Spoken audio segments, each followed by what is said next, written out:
السلام عليكم ورحمة الله ومغفرة أرسلنا إليكم. Lorsque vous avez cité le hadith sur les fils d'Israël, qu'Allah fut en colère car un jour l'un interdisait le mal à l'autre et l'autre jour ils s'asseyaient avec lui et lui tenaient compagnie. Cela veut dire qu'une fois avoir interdit le mal à un frère, nous ne devons plus lui tenir compagnie et partager un repas avec lui. Naam, c'est ça en fait la question. Tfaddal, Cheikh. Wa alaykoum salam wa rahmatullahi wa barakatuh. Maintenant j'ai compris la question. Quand on interdit un mal à quelqu'un, on lui interdit un mal, on voit cette personne, yani, elle est de quel genre?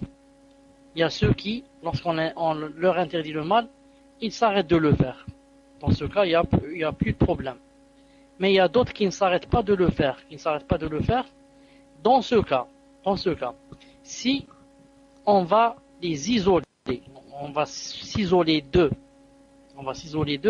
hein, cette chose est permise en islam à condition que ça donne des résultats. À condition qu'on sache que ça donne des résultats.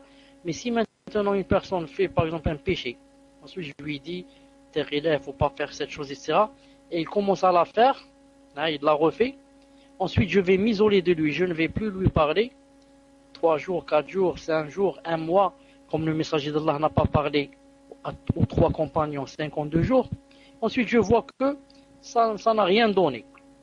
Que pire que cela, maintenant il fait des fautes plus graves. Donc le fait que je l'ai isolé n'a donné aucun résultat. Je préfère maintenant chercher un autre moyen. Car le fait de ne pas parler avec quelqu'un ou ne pas s'asseoir avec lui ou de s'isoler de lui n'est pas une adoration en elle-même. C'est une cause pour que la personne revienne vers Allah et délaisse le péché. C'est pour ça que le fait de ne pas s'asseoir avec quelqu'un ou ne pas lui parler, etc., c'est juste si ça donne. On va l'essayer, on va voir si ça donne. Si ça donne des résultats, masha'Allah. Si ça donne pas, c'est pas la peine de faire cette chose. Si la personne qui fait cette chose, c'est une tête de la bid'a, par exemple un chef d'une secte, etc., celui-là, on a le droit ni de lui parler, ni de lui rendre le salam, ni de s'asseoir avec lui. Ni de lui parler, ni de lui rendre, même si lui, il dit salam, mais comment on ne doit pas lui rendre? Ni de s'asseoir avec lui.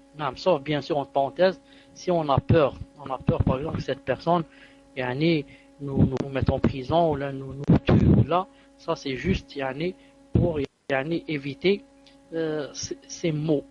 Wallahu subhanahu wa ta'ala a'lam. Tfaddal suivant.